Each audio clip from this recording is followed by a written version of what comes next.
కేసీఆర్ పాలనలో రాజులా బతికినటువంటి రైతు ఇప్పుడు రోడ్డు పైన దిక్కుతోచని పరిస్థితిలో ఉన్నటువంటి పరిస్థితి అవుతుంది. ఎరువుల కోసం నానా కష్టాలు పడుతున్నటువంటి పరిస్థితి. దీనికి సంబంధించి మనతో పాటు విశ్లేషించడానికి స్టూడియోలో బీఆర్ఎస్ సీనియర్ నాయకులు ఓ నరసింహారెడ్డి గారు జాయిన్ అయ్యారు. నమస్తే సార్. ఏంటి సార్ రైతుల దుస్థితి, ఏంటి ఈ పరిస్థితి, ఎందుకు? ఇప్పుడు ఈరోజు తెలంగాణ రాష్ట్రంలో లక్షలాది మంది ఎక్కడున్నంటే అంత రోడ్ల మీద ఉన్నారు. మంచి అదును వానాకాలం వ్యవసాయం చేసుకునే పరిస్థితులలో పొలాలలో ఉండే రైతులు తెల్లవారుజామున లేస్తే ఇంటికాంచి లేచి పొలానికి పోయే రైతు డైరెక్ట్గా యూరియా బస్తాల కోసము ఆ దుకాణాల ముందో, ఆ సింగిల్ విండో దుకాణాల ముందో, ఆఫీసుల ముందో లైన్లు కట్టి అన్నం లేక నీళ్లు లేక వర్షం పడుతున్నా కానీ రాత్రిపూటనే వచ్చి ఆడ పొద్దున్న లైన్ పోద్దాం రాత్రిపూటనే వచ్చి వెయిట్ చేసే పరిస్థితి. ముఖ్యంగా మహిళా రైతుల పరిస్థితి చాలా దమనీయమైన పరిస్థితి. మొగోళ్ళు అక్కడికి పొలానికి పోతే ఆ మహిళా రైతులు వచ్చి ఇక్కడ పెట్టి పాస్బుక్ పట్టుకొని ఆధార్ కార్డు పట్టుకొని చెప్పులు పెట్టి ఎలాంటి కార్యక్రమాలు చేయకుండా అక్కడ నీళ్లు లేకుండా మొత్తం కూడా వెయిట్ చేసే పరిస్థితి. అంటే ఏం చేసిండు రేవంత్ రెడ్డి 20 నెలలు ఈయన సాధించిన ఈ ఘనుడు, ఈ మూర్ఖ ముఖ్యమంత్రి, అసమర్థ ముఖ్యమంత్రి సాధించిన విజయంలో నెంబర్ 1 విజయం ఏంటంటే ఇన్వర్టెడ్ కామర్స్లో మాట్లాడితే రైతులందరూ పొలాలు ఉండే రైతులందరినీ తీసుకొచ్చి రోడ్లు ఎక్కించారు.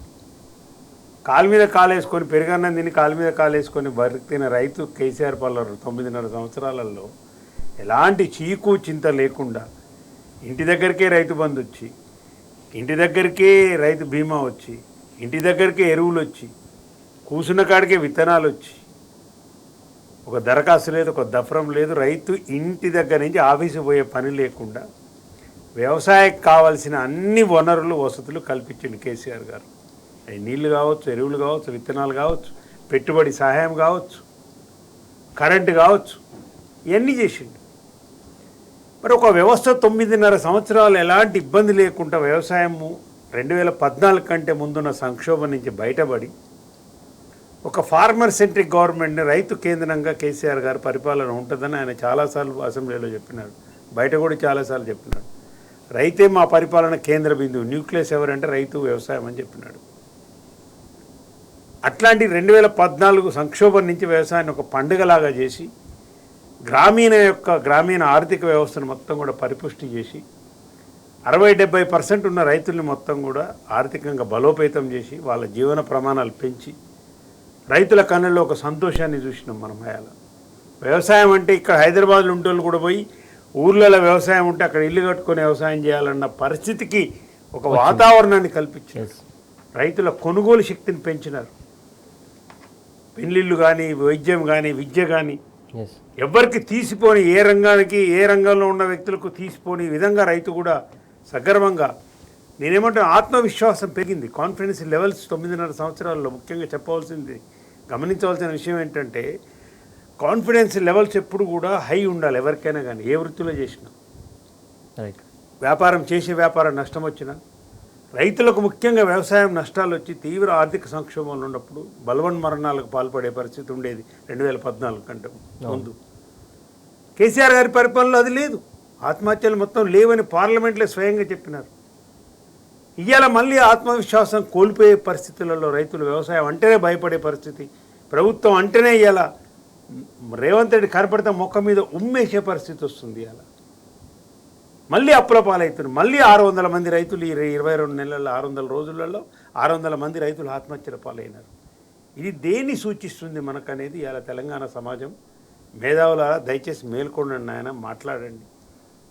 ఏంటిది కాంగ్రెస్ ప్రభుత్వము, ఈ రేవంత్ రెడ్డి సాధించింది ఏంటిదంటే రైతులను ఈ విధంగా అరిగోసబెట్టి ఆత్మహత్యల పాలయ్యే విధంగా చేసే పరిపాలన ఈ 22 నెలల్లో జరిగింది. సురేష్ గారు, యూరియా ఒక్కటే మనం ఐసోలేటెడ్ కూడా చర్చించడానికి లేదు వ్యవసాయంలో. నా ఉద్దేశం ఏంటంటే అసలు మొత్తం వ్యవసాయ రంగమే సంక్షోభంలో పడ్డది.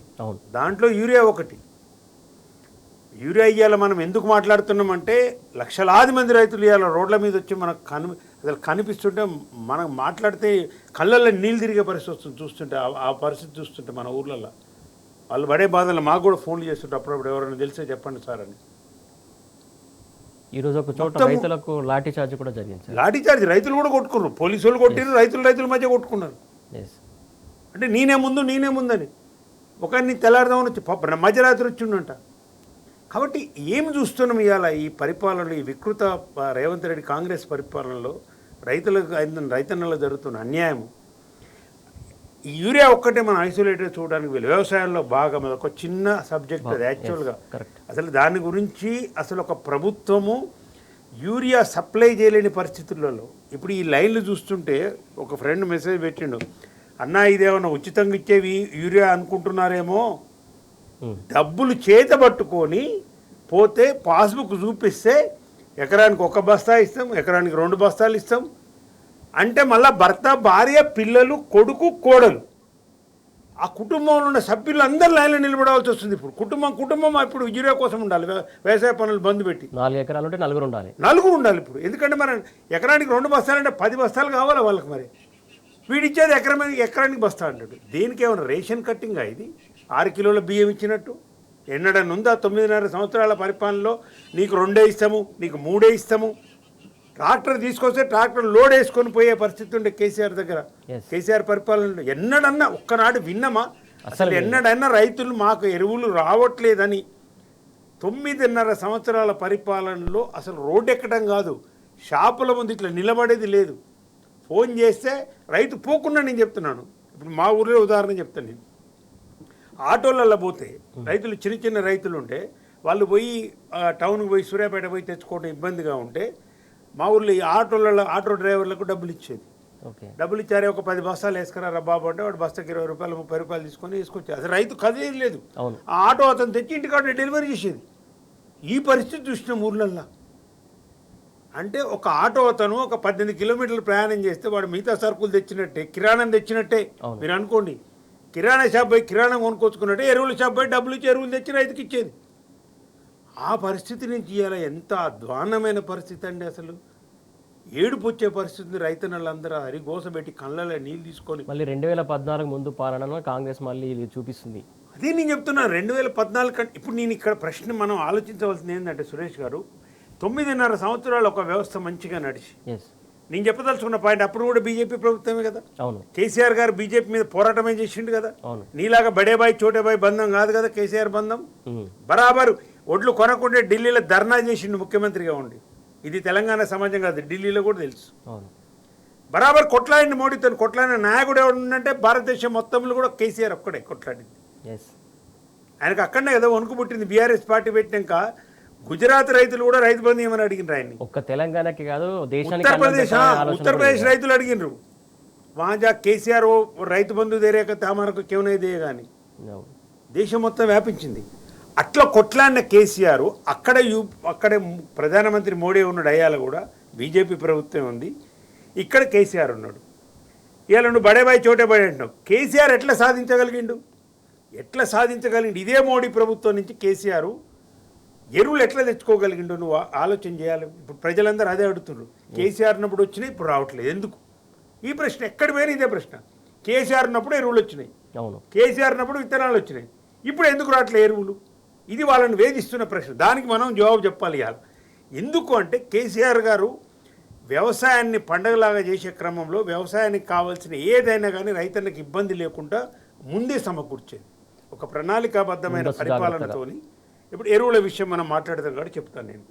ఇప్పుడు ఈ వానాకాలం సీజన్కు తెలంగాణ రైతాంగాన్ని యూరియా అనేది ఒక్కసారి వేయరు. డిఏపి గీఏపి అంటే అడుగు మంది అంటే ఒకసారి వేస్తారు దున్నేటప్పుడు, కరిగట్ చేసేటప్పుడు. అది కాదు, దాని తర్వాత మళ్ళీ ఏరిగా యూరియా అట్లా కాదు, నాటు పెట్టంగానే వేయాలి, మధ్యన 3-4 సార్లు వేయవలసి వస్తుంది. పొట్టకొచ్చిన తర్వాత వేయాలి, దానికంటే ముందు వేయాలి. తీరేగా మనం కోసే కంటే ఒక 10-15 రోజుల ముందు వరకు కూడా యూరియా చల్లుతూనే ఉంటారు దఫాలుగా. ఒకసారి కొంత ఎక్కువ చల్లవచ్చు, కొంత తక్కువ చల్లవచ్చు. ఇవన్నీ లెక్కేసుకొని మనం చూస్తే తెలంగాణ రాష్ట్రానికి ఈ వానాకాలం సీజన్ ఇంతకుముందు కూడా 11 నుంచి 12 లక్షల టన్నుల యూరియా పడుతుంది మనకు. నిరంజన్ రెడ్డి గారు చెప్పలేక ఒక 11 లక్షల టన్నులు పడుతుంది. కానీ వీళ్ళు 9 లక్షల అంచనా వేశారు. అది చెప్తుండే 11 లక్షల టన్నులు పడుతుంది. ఈసారి కేంద్రము అలాట్ చేసింది ఈ వానాకాలం సీజన్కు కేంద్రం నుంచి తెలంగాణ రాష్ట్రానికి అలాట్ చేసింది 9.68 లక్షలు. అంటే 9,68,000 టన్నులు.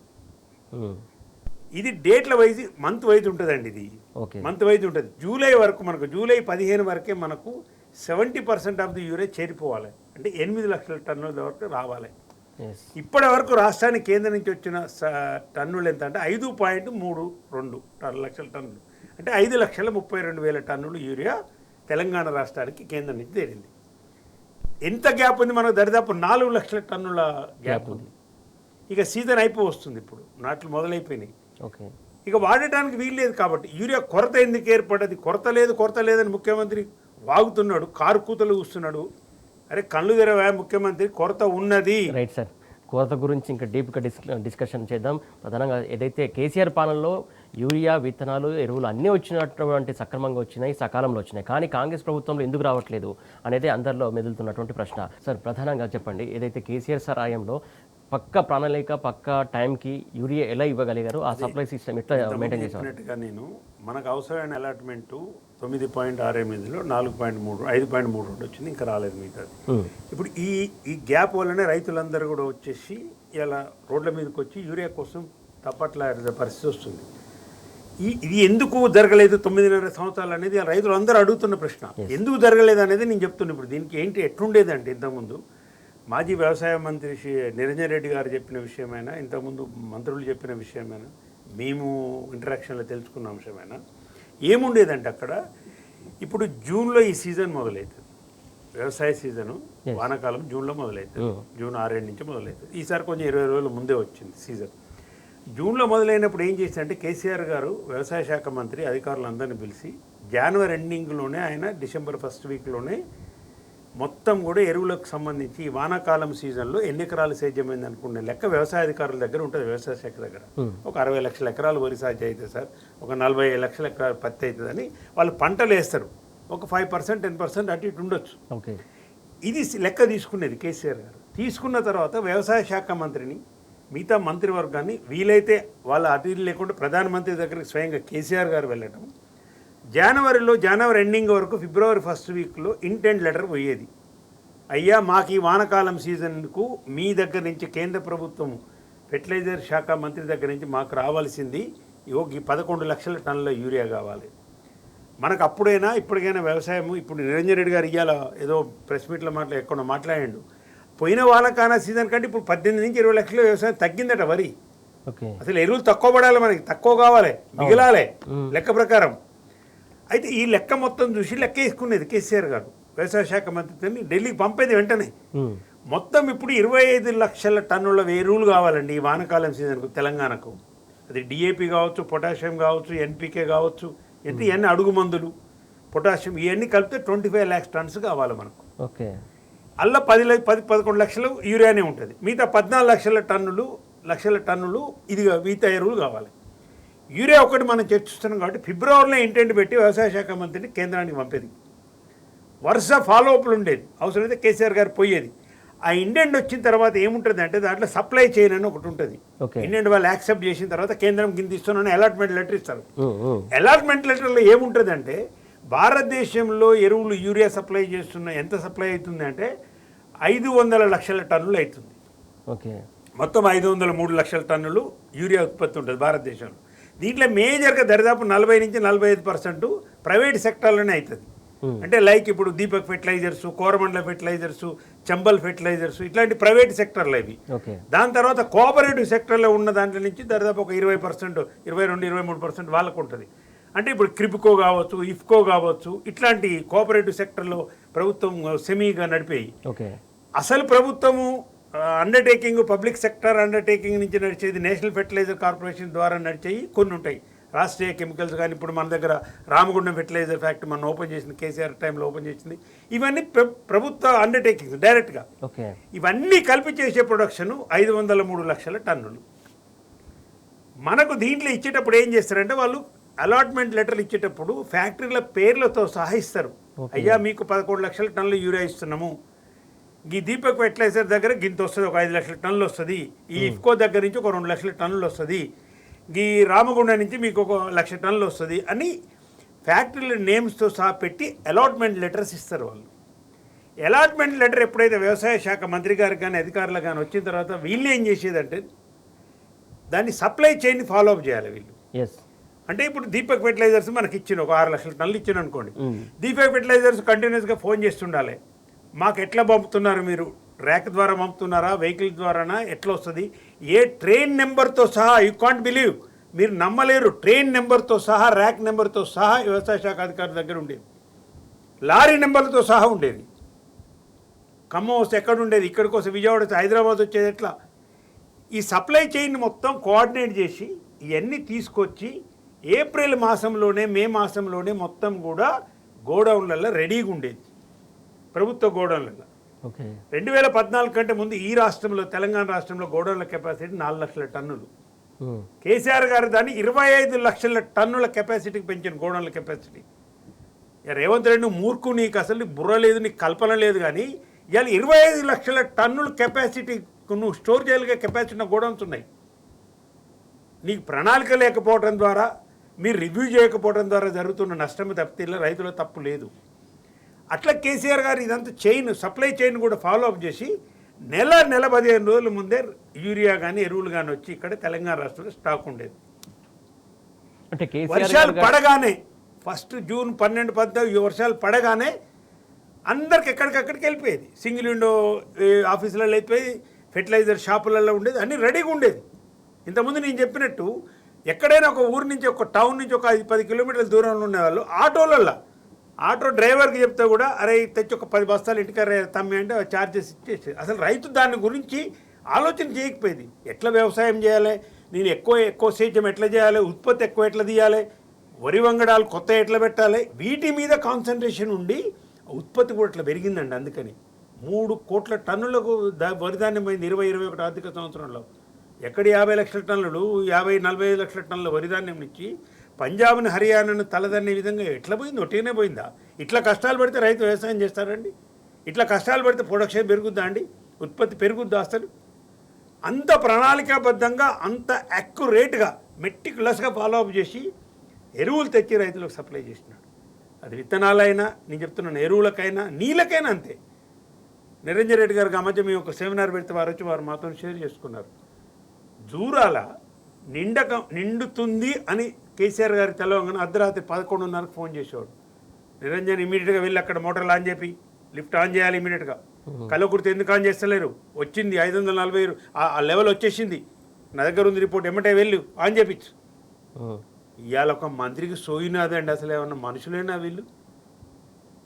నాగార్జున సాగర్లో, నేను చెప్పిన నాగార్జున సాగర్లో గేట్లు తెరిచి సముద్రంలో నీళ్ళు కలపడానికి ఉత్తమ్ కుమార్ రెడ్డి పోయి గేట్లు తెరిచిండు. సిగ్గుండాలి ఉత్తమ్ కుమార్ రెడ్డి. నేను అడుగుతున్నాను, నిజంగా ఆయనకు చెప్తున్నాను, సబ్జెక్ట్ లేదు. ఎందుకంటే నువ్వు ఎత్తిన గేట్లు ఎక్కడికి? తూములకు కాదు, లెఫ్ట్ కెనాల్ కాదు, నువ్వు ఎత్తింది కృష్ణ సముద్రంలో వెళ్తాడానికి పోయి ఎత్తిండు. దానికి కండోలు కప్పుకొని సన్మానాలు ఇక సక్కదనానికి. కానీ పక్కన ఉన్న ఉదయ సముద్రంలో ఫుల్ నీళ్ళు లేవు, ఎలిమినేట్ మాధవరెడ్డి ప్రాజెక్టులో నీళ్ళు లేవు, మీరు నింపరు, సోయి లేదు మీకు.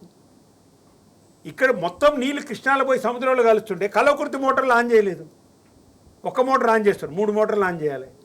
సేమ్ గోదావరిలో కూడా అంతే. కన్నెపల్లి దగ్గర నీళ్ళు ఎత్తారా అంటే ఎత్తారు. ఇప్పుడు కడెం నుంచి వచ్చి డైరెక్ట్ ఎల్లంపల్లి పడ్డే, ఎల్లంపల్లి ఈడ 14 మోటార్లు, ఆడ 14 మోటార్లు ఉన్నాయి. గాయత్రి పంపోదు, లక్ష్మీ నంది మేడంలో ఇలా 4 ఆన్ చేస్తారు, అలా 4 ఆన్ చేస్తారు. 25 మోటార్లు ఆన్ చేసి ఎత్తిపోసి ఎల్లంపల్లి నుంచి నువ్వు తీసుకొని మిడ్ మానేరుకు తీసుకొని మానేరులో పడేస్తే అక్కడి నుంచి రంగనాయక సాగర్ నింపాలి, కొండపోచమ్మ సాగర్ నింపాలి, మల్లన్న సాగర్ నింపాలి, ఇవన్నీ నింపాలి కదా మీరు. బసవపూడి దానికి నీళ్ళు పోవాలి కదా. కాళేశ్వరం కూలిపోయిందండి, ఏం కాళేశ్వరం భాగం కదా. అంటే మీకు అసలు ఈ వ్యవసాయం మీద, రైతుల మీద శ్రద్ధ కానీ, ప్రేమ కానీ చచ్చిపోయినా పట్టించుకోలేదు. ప్రతి ఒక్కళ్ళు వాళ్ళ కమిషన్లు, వాళ్ళ డబ్బులలో ఒకరికొకరు పోటీ పడటం తప్పితే ఇది కేవలం రాష్ట్ర ప్రభుత్వం. 600 ఆత్మహత్యలు కూడా రాష్ట్ర ప్రభుత్వం హత్యలే.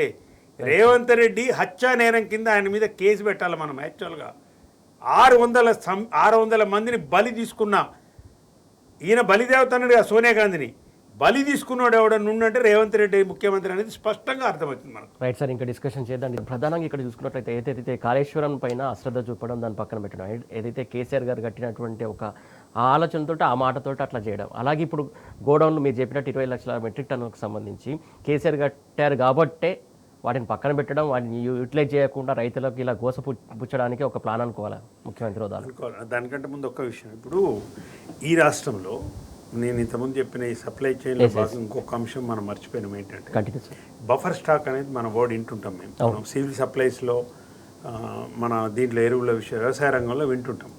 ఈ బఫర్ స్టాక్ అంటే ఏంటంటే ఇప్పుడు మార్క్ఫెడ్ ఉంది ఈడ, మన రాష్ట్ర ప్రభుత్వం ఆదాయం ఉంది. ఇప్పుడు సప్లై వస్తుంటుంది, ఒక 4 లక్షల టన్నులు వచ్చింది. మార్క్ఫెడ్ దగ్గర ఎప్పుడు కూడా 9.5 సంవత్సరాల పరిపాలన కేసీఆర్ పరిపాలనలో గుర్తుపెట్టుకోండి 2 లక్షల టన్నుల యూరియా స్టాక్ ఉండేది ఎప్పుడు. బఫర్ స్టాక్ అంటే ఏంటంటే ఇది తీయరు, ఓకే, ఇది లాస్ట్కి తీస్తారు, ఇది ఇట్లనే ఉంటుంది.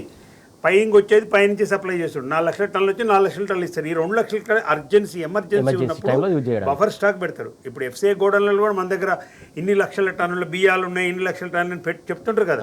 ఏదైనా యుద్ధం వచ్చినప్పుడు వాడడానికి అది ఎమర్జెన్సీ, అది అట్లే ఉంటుంది. ప్రతి నెల ప్రతి సంవత్సరం వచ్చేది మళ్ళీ పీడిఎస్ సప్లై చేస్తుంటారు. అట్లనే మార్క్ఫెడ్ దగ్గర 2 లక్షల టన్నుల urea at any juncture any time ఉండేది. అది ఉంచుకొని సప్లై చేసేది, ఓకే, ఇబ్బంది లేకుండా. అట్లనే ఏమన్నా ఎమర్జెన్సీ అయ్యి విస్తీర్ణం సడన్గా పెరిగి ఇంకా ఏమన్నా అయినప్పుడు ఇది తీసుకొని వాడేది. ఈ బఫర్ స్టాక్ అట్లే, ఇది బఫర్ స్టాక్ మెయింటైన్ చేసిన కేసీఆర్ గారు. మార్క్ఫెడ్ దగ్గరనే 2 లక్షల టన్నులు చేసినాడు. మిగతా చోట్ల కొన్నిటిలో చేసినారు ఇంకా ప్రభుత్వ సంస్థల దగ్గర, రైతులకు ఇబ్బంది లేకుండా ఈ విధంగా చేసిండు. అట్లాగే ఇక్కడ రామగుండం ఫెర్టిలైజర్ ఫ్యాక్టరీ కూడా యూరియా సప్లై అవుతుంది. మరి బండి సంజయ్ గారు ఈ తొండి సంజయ్కి అసలు కేంద్ర మంత్రి, నువ్వు కరీంనగర్ జిల్లా నుంచి ఎన్నిక కాబడ్డావు, నువ్వు ఎంపీ, ఒక్కసారి దయచేసి బండి సంజయ్ గారు ఆలోచన చేయాలి. కిషన్ రెడ్డి గారు కూడా ఆలోచన చేయాలి. 8 మంది ఎంపీని గెలిపించారు మిమ్మల్ని. ఇది రామగుండం ఫెర్టిలైజర్ ఫ్యాక్టరీని కేసీఆర్ గారి టైంలో రీఓపెన్ చేయించి ఉత్పత్తి అక్కడ కూడా దరిదాపు 11 నుంచి 12 లక్షల టన్నుల యూరియా ఉత్పత్తి సంవత్సరానికి. దాంట్లో మన వాటా 11%. మరి వాళ్ళతోని సమీక్ష చేయించి, అంటే 10 లక్షల టన్నులు అయితే మనకు 1.1 లక్ష టన్నులు మనకు వచ్చి మిగతా 9-10 లక్షల టన్నులు వేరే రాష్ట్రాలు పోతుంది. ఈ నుంచి అడ్డుపోతుంది, ఆ రాష్ట్రం నుంచి ఇటు వస్తుంది. మరి బండి సంజయ్ గారు, కిషన్ రెడ్డి గారు కూర్చొని, అయ్యా ఇప్పుడు టైం లేదు మాకు, మా దగ్గర ఉత్పత్తి అయ్యి ఆ 11 లక్షల టన్నుల్లో 7 లక్షలు ఎంత అయితే అంత మాకు ఇచ్చేది, మాకు ట్రాన్స్పోర్టేషన్ లాజిస్టిక్స్ కలిసి వస్తుంది, తర్వాత వచ్చే సంవత్సరం చూసుకుందాం దాని లెక్కల, మాకు వచ్చేది ఆ నుంచి హర్యానా నుంచో ఎక్కడి నుంచో మధ్యప్రదేశ్ నుంచి వచ్చేది ఉంటే అది మీరు తీసుకోరు, టైం సేవ్ అవుతుంది కదండి. ఇప్పుడు ఈ రైతులు లైన్లో నిలబడే అవసరం లేదు, రావాలి కదా ఎక్కడి నుంచో, ట్రైన్లో రావాలంటారు కదా. మరి ఎవరైనా కూర్చొని నేషనల్ ఫెర్టిలైజర్ కార్పొరేషన్ అండర్లో ఉందా ఇప్పుడు ఆ కర్మాగారం? మరి ఈ కేంద్ర మంత్రులు 8 మంది వీళ్ళు ఉండరు, ఎంపీలు 8 మంది వాళ్ళు ఉండరు. మరి కూర్చొని ఒక్కనాడన మాట్లాడండి ఈ విషయం. బండి సంజయ్ గారు మీరు ఎక్కడ టీవీ చూడకుండా, కేంద్ర మంత్రి కిషన్ రెడ్డి గారు మీకు టీవీ చూడకుండా చూడండి తెప్పించుకొని. నేను చెప్పేది వాస్తవం. రామగుండం ఫెర్టిలైజర్ ఫ్యాక్టరీలో ఉత్పత్తి అయ్యే యూరియాని ఈ నెలలో ఫస్ట్ మొత్తం తెలంగాణకి ఇచ్చేసేయండి. చేయండి, ఆ పని చేయండి. రైతులు మిమ్మల్ని కూడా మెచ్చుకుంటారు కదా. అరే అప్పుడు ఘనత చెప్పుకో, నువ్వే చెప్పుకో, నేనే చెప్పినా, నేనే పెట్టిన మీటింగు ఇప్పించినా చెప్పు. ఆ సోయి కూడా లేదు. మీ దగ్గర ఉన్న ఫ్యాక్టరీలో ఉత్పత్తి అయ్యేదాన్ని కూడా నువ్వు తెలంగాణ రైతులకి ఏడే సోయే లేదు నీకు. అసలు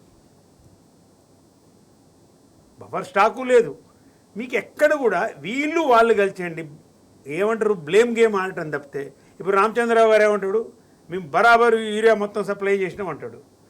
రేవంత్ రెడ్డి ఏమంటాడు, కృత్రిమ ఎవరు సృష్టిస్తాడో చెప్పు. మరి ప్రభుత్వం నీ చేతిలో ఉంది కదా రేవంత్ రెడ్డి, నేను అడుగుతున్నా, ఎందుకు చెప్పు మరి ఎవరు సృష్టిస్తారో? కృత్రిమ సృష్టి అంటున్నావు, సోషల్ మీడియాలో పెడుతుంటావు, సిగ్గులేదు మాట్లాడడానికి. అంతమంది రైతులు లైన్లలో చెప్పులు పెట్టి అన్నం లేక నీళ్లు లేక ఉంటుంటే ఇది నువ్వు కృత్రిమ, ఇది కరెక్ట్ కాదు అంటే సోషల్ మీడియాలో పిల్లలు పెడుతుంటే ఏమన్నా ఉందా, అర్థం ఉందా?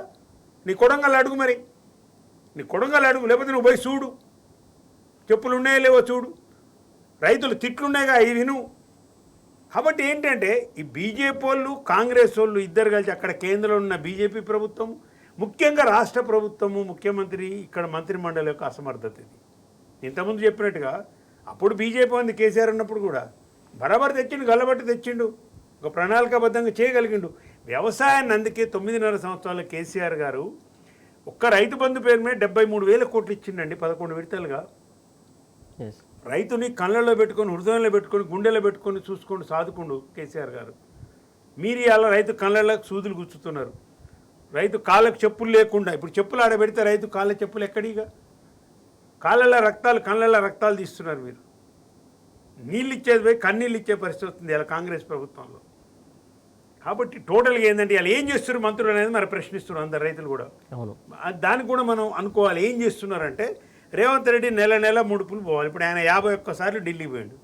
కేటీఆర్ గారు మా వర్కింగ్ ప్రెసిడెంట్ చెప్పాడు 51 బస్తాలనే తెచ్చినావా యూరియా నువ్వు. ఇది ఎట్లుందంటే ముఖ్యమంత్రి గారి చక్కదనం ఎట్లుందంటే ఊళ్ళలో సాగుతుంది, దూపైనప్పుడు పోయి ఒకడు బావి మొదలు పెట్టిండట రైట్. తవ్వటానికి. అంటే మరి ఇప్పుడు ఈ బావి ఎప్పుడు తవ్వుతావు, ఎప్పుడు దూపిస్తారో అంటే ఏం లేదన్నట్టు. అంటే గా చక్కదనం ఒక ప్రణాళిక లేదు, డబ్బులు కమిషన్లు రైట్ సార్. ఏమైనా కాంట్రాక్టుల దగ్గర డబ్బులు తీసుకోవడం తప్పితే రైతుల మీద ప్రభుత్వానికి ఏ మాత్రం ప్రేమ లేదు. అసలు వాళ్ళ మీద శ్రద్ధ లేని ప్రభుత్వం ఏమైనా ఉందంటే రైతు వ్యతిరేక ప్రభుత్వం రేవంత్ రెడ్డి ప్రభుత్వం. Right sir, thank you sir, thank you so much. మొత్తానికి చూస్తున్నాగా కాంగ్రెస్ ప్రభుత్వం కావాలని రైతులపైన అరిగోస పెడుతున్నటువంటి పరిస్థితి, ఏదైతే రైతు వ్యతిరేక ప్రభుత్వం కాంగ్రెస్ పార్టీ అని చెప్పేసి నరసింహారెడ్డి గారు చెప్తున్నటువంటి అంశం ఇది. ఇవాళ బరాబర్ అడుగుదాం. Keep watching tea news.